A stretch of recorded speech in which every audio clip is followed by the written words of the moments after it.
বন্ধ করক সাধারণ রাইজক ন্যায় দিয়ক দাবি ধমকি বন্ধ করক বুলডোজারের রাজনীতি বন্ধ করক অসম সরকার হাই হাই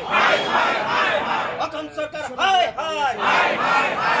সাধারণ রাইজক ন্যায় দিয়ক গণতন্ত্র রক্ষা করক। বিশ্বনাথ জিলা কংগ্ৰেছৰ গোৰ্খা কোষৰ উদ্যোগত অৱস্থান ধৰ্মঘট কাৰ্যসূচী দুদিন পূৰ্বে বিশ্বনাথ জিলাৰ আয়ুক্ত মনীন্দ্ৰনাথ য়ান্তেই ফোনযোগে বালিগাঁৱৰ গোৰ্খা জনগোষ্ঠীৰ গোপাল শৰ্মা নামৰ লোকজনক ভাবুকি দিয়াৰ লগতে গোৰ্খা সম্প্ৰদায়ৰ বিৰুদ্ধে কটু মন্তব্য প্ৰদান কৰাৰ অভিযোগ উত্থাপন হৈছিল। আয়ুক্তগৰাকীয়ে এই ভাবুকি দিয়া ফোন কলৰ ৰেকৰ্ডিং ভাইৰেল হৈ পৰাৰ পিছতে সমগ্ৰ গোৰ্খা জনগোষ্ঠী তথা দল সংগঠন ডাঙৰ খাই উঠিছে আয়ুক্তগৰাকীৰ বিৰুদ্ধে, যাৰ বাবে কালি নিৰ্দেশনা যোগে বিশ্বনাথ জিলাৰ আয়ুক্তগৰাকীক ইতিমধ্যে শাস্তিমূলক বদলি কৰা হৈছে ডিমা হাছাও জিলাৰ আয়ুক্ত হিচাপে। ইয়াৰ পাছতো কিন্তু গোৰ্খা জনগোষ্ঠী তথা গোৰ্খা দল সংগঠন শান্ত হোৱা নাই। বিভিন্ন দল সংগঠনৰ লগতে আজি বিশ্বনাথৰ ৰাজীৱ ভৱনৰ সন্মুখত জিলা কংগ্ৰেছৰ গোৰ্খা কোষৰ উদ্যোগত জিলা আয়ুক্ত মনীন্দ্ৰনাথ য়ান্তেই সমগ্ৰ গোৰ্খা জাতিৰ ওচৰত ক্ষমা খুজিব লাগিব বুলি দাবী জনাই অৱস্থান ধৰ্মঘট কাৰ্যসূচী ৰূপায়ণ কৰিছে। এই কাৰ্যসূচীত উপস্থিত থাকে প্ৰদেশ কংগ্ৰেছৰ ৰাজ্যিক নেতা মেঘনাথ চেত্ৰী, জিলা কংগ্ৰেছৰ নৱনিৰ্বাচিত সভাপতি প্ৰশান্ত হাজৰিকাৰ লগতে গোৰ্খা কোষৰ প্ৰায় অৰ্ধশতাধিক কংগ্ৰেছ কৰ্মী উপস্থিত থাকে। হয়, প্ৰথমতে আমি এটাই কথা ক'ব বিচাৰো, অসমৰ ভূমিত গোৰ্খাসকল অসমৰ খিলঞ্জীয়া আৰু আমি অসমৰ ভূমিপুত্ৰ বুলি কথাটো সকলোৱে স্বীকাৰ কৰিবই লাগিব, কিয়নো অসমখনত গোৰ্খাসকলৰ ঘাম আৰু তেজ বোৱাৰ উদাহৰণ ইতিহাসৰ পৃষ্ঠাই পৃষ্ঠাই আমি লুটিয়ালে পাওঁ। গতিকে এনে প্ৰেক্ষাপটত আজি কেইটামান দিন ধৰি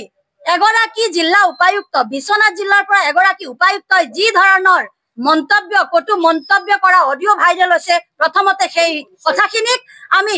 প্ৰদেশ কংগ্ৰেছৰ ফালৰ পৰা বিশ্বনাথ জিলাত আজি উপস্থিত হৈ আমি তীব্ৰ ভাষাৰে গৰিহণা দিছো আৰু অতি নিন্দনীয় এগৰাকী প্ৰশাসনৰ উচ্চ পদস্থ বিষয়া, যিগৰাকী জিলাৰ এগৰাকী আয়ুক্ত, সৰ্বেসৰ্বা এটা জিলাৰ সৰ্বেসৰ্বা, কোনোবাই XYZ আংগু পাংগু মানুহে কোৱা হলে আমি কথাবিলাক ইমান এই বস্তুটোক ধৰিবলগীয়া নহলহেঁতেন। তথাপিও আজি আত্মসন্মানৰ কথা আহি পৰিছে। গোৰ্খা জাতি বীৰত্বৰ জাতি, শান্তিপ্ৰিয় জাতি, যি জাতিয়ে অসমত আজিলৈকে কোনো সংঘাত কৰাৰ উদাহৰণ আপোনালোকে বিচাৰিলে উলিয়াব নোৱাৰিব। গতিকে আমি মাননীয় মুখ্যমন্ত্ৰী মহোদয় বৰ ডাঙৰ ডাঙৰ বক্তব্য প্ৰদান কৰা দেখো, খিলঞ্জীয়া ভূমিপুত্ৰ বুলি তেখেতে বক্তব্যত আৰু নিজৰ কথাৰ মাজত সামৰি ৰাখি এটা প্ৰলোভনৰ মাজেৰে গোৰ্খাসকলক তেখেতে ৰাখিব বিচাৰিছে। এতিয়া সময় সমাগত হৈছে আৰু মাননীয় মুখ্যমন্ত্ৰী মহোদয়ৰ যি এগৰাকী আজিৰ সময়ত জিলাৰ উপায়ুক্ত এগৰাকী আছিল, সেই উপায়ুক্ত গৰাকীয়ে সমগ্ৰতে বিয়পি পৰা এটা অডিঅ' ৰেকৰ্ডিঙৰ পৰা আমি এতিয়া ক'ব পৰা হৈছো এগৰাকী যে অসমত বিজেপি নেতৃত্বাধীন চৰকাৰৰ মুখ্যমন্ত্ৰী হিমন্ত বিশ্ব শৰ্মা ডাঙৰীয়াই ৰাজনৈতিক স্বাৰ্থ সিদ্ধিৰ বাবে আমাৰ গোৰ্খা সমাজৰ বিভিন্ন ৰাজহুৱা সভাত উপস্থিত হৈ অসমৰ জাতি মাটি ভেটিৰ কথা উল্লেখ কৰি গোৰ্খা জনজাতি যে ইয়াৰ ভূমিষ্ঠ সন্তান, খিলঞ্জীয়া সন্তান, এয়া মৌখিকভাৱে তেওঁ বিভিন্ন সভা সমিতিয়ে কৈ আহিছিল। ইতিমধ্যে বিশ্বনাথ জিলাত এগৰাকী উচ্চ পদস্থ বিষয়া উপায়ুক্তৰ মুখেদি প্ৰকাশ পাইছে যে বৰ্তমানৰ চৰকাৰে কেৱল মাত্ৰ অসমৰ শদিয়াৰ পৰা ধুবুৰীলৈকে বিয়পি থকা গোৰ্খা সমাজৰ পৰা ৰাজনৈতিক সিদ্ধিৰ বাবেহে এইবিলাক কথা কৈছিল। আজি আমি অসম প্ৰদেশ গোৰ্খা চেলৰ সদস্যসকলে আজি বিশ্বনাথ পাৰ্টি অফিচৰ সন্মুখত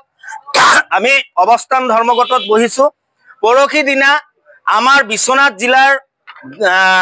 জিলা আয়ুক্ত সন্মানীয় মনীন্দ্ৰনাথ নাথে ডাঙৰীয়াৰ যি অডিঅ' ৰেকৰ্ডিং আমি শুনিবলৈ পালো, সেই অডিঅ' ৰেকৰ্ডিঙত আমি অত্যন্ত মৰ্মাহত হৈছো আৰু আমাৰ মনত প্ৰশ্ন হৈছে যে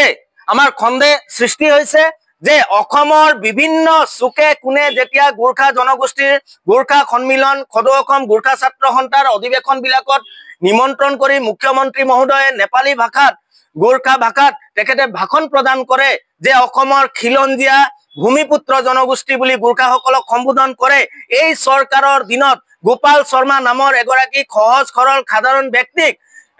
বুলডোজাৰ লগাই তেখেতৰ ঘৰ ভাঙি দিয়াৰ যি দাবী ধমকি এজন উপায়ুক্ত মহোদয়ৰ মুখৰ পৰা শুনিবলৈ পাওঁ, তেতিয়া আমাৰ মনত এই চৰকাৰটো যে আমাৰ গোৰ্খা জনগোষ্ঠীৰ প্ৰতি কি সন্মান আছে সেই কথাটো আমি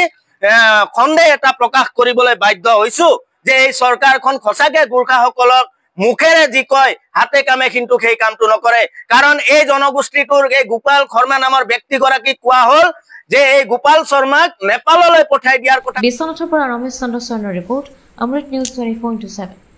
অমৃত প্ৰবাহ অসমীয়া সাপ্তাহিক কাকতৰ ডিজিটেল সংস্কৰণ অমৃত নিউজ সত্যৰ সন্ধানত অমৃত নিউজ